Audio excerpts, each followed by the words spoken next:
My name is Gene Meredith. I'm incarcerated in Montana State Prison. My sentence is 999 years without parole. Forensic psychiatrist Dr. Jacqueline Berenson has watched our interviews with Meredith.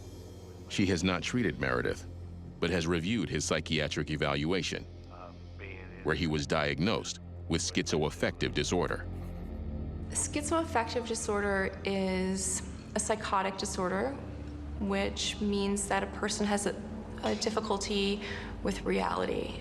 Somebody who has depression or depression and mania in combination with a psychotic illness, and there's something neurological that's misfiring. It was nighttime, just before midnight, 29th July.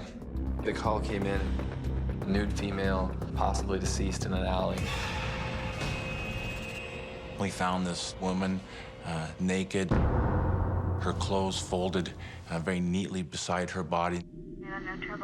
She'd been stabbed many, many times. She'd been attacked to her chest, her throat was cut.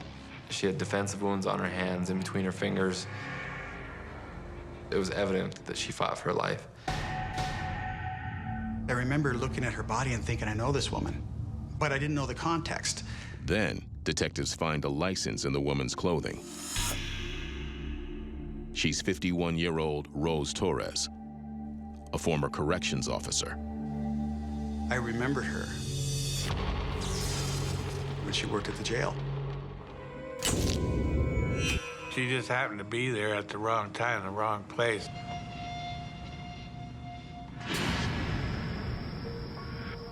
Meredith says the story of the murder began 2 weeks earlier. He was planning to move in with his girlfriend, Debbie Bailey, and 2 of her sons. She got me excited because here I thought I was going to have a family again. He had been feeling stable, like his life was finally working.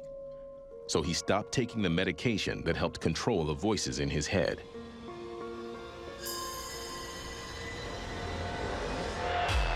One night, he and Debbie were fighting, and the voices flared up. Somehow or another, I got really angry. The voices came back, and I was really full of rage. The voices said, choke the living out of her.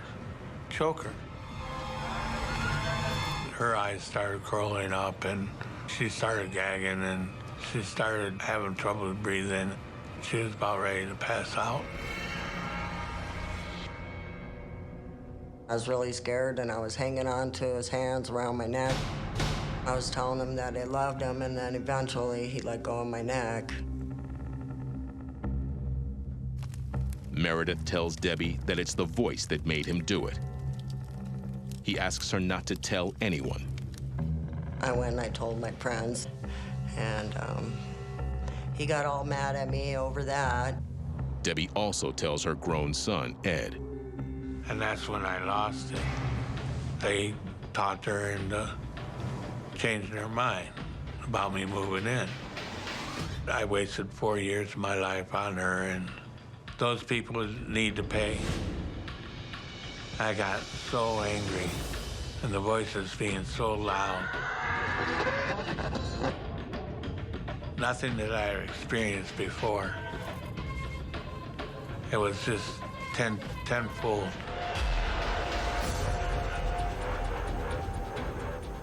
I was going to stab Ed, but I was going to shoot her best friend and her other friend with a shotgun.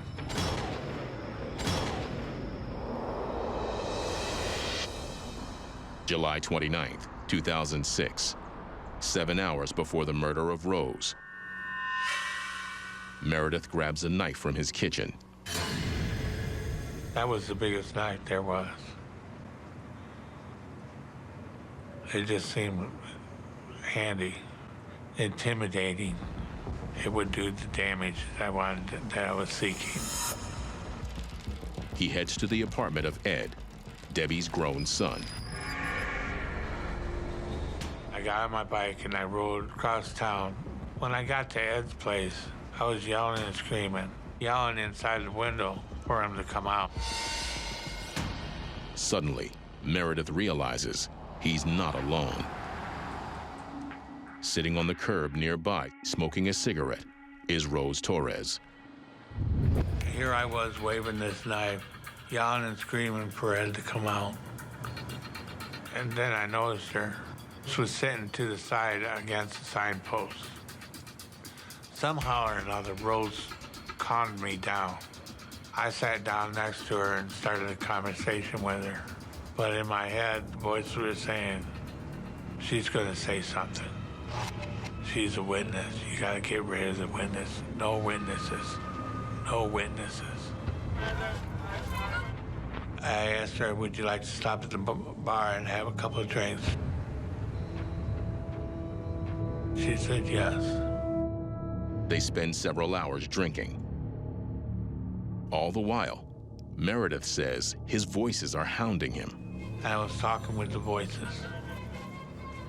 And they started telling me she was going to be the first one.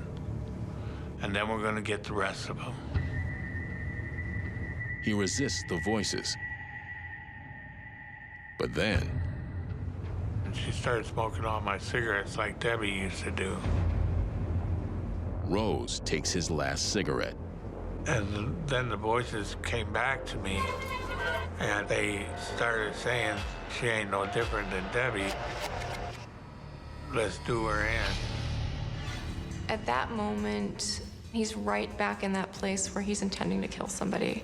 Suddenly, he's just not able to resist anymore, or not willing to resist anymore. At 11 o'clock, Meredith and Rose leave the bar together.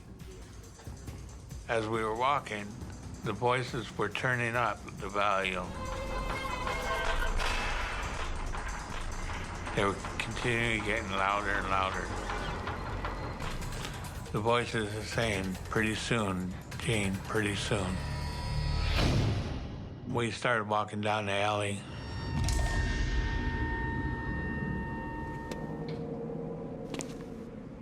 Voices started telling me, this is it.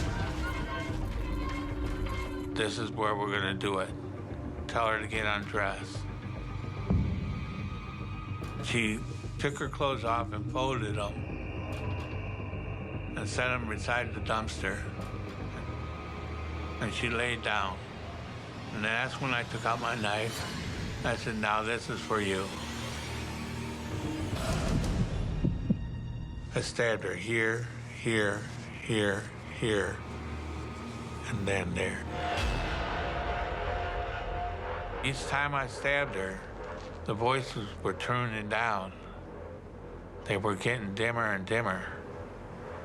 And when I cut her throat, the voices seemed to disappear all completely. Just like when she was deceased, the voices were gone.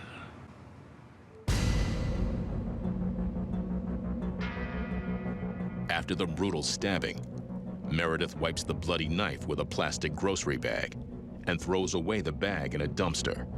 I rode my bike home, got in the shower and washed myself, went to bed, and then the voices came back and said, you forgot to get the bag that you wiped the knife on. They're gonna find the fingerprints, and they're gonna know it was you that did it. He follows the voice's instruction.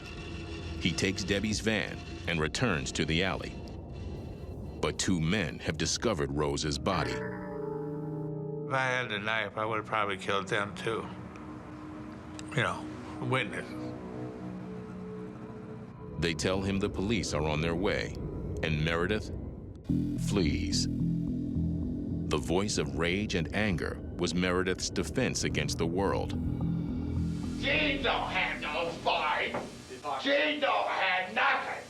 I've been taking care of him all his life. But it was the voice that also led him back to the scene of the crime, and ultimately into the hands of the police. All of these voices are Gene Meredith. Because of his psychotic illness, he hears them as somebody else. I never dreamed that I would end up in the institution because I committed a homicide. that the voices caused me to commit that homicide. Just because he has voices doesn't mean he can't appreciate the wrongfulness of the act that he committed. There's criminally insane and there's criminally clever. I think that Gene Meredith had some legitimate mental health issues, but there's a fine line and a difference between knowing right and wrong, and Gene Meredith knows right and wrong. Do you hear voices now? I hear them every day. But as you're sitting here? Oh, yeah. And what are they saying to you? Oh, they're pretty much helping me out with your questions. Not aggressive. He has no reason to be angry right now.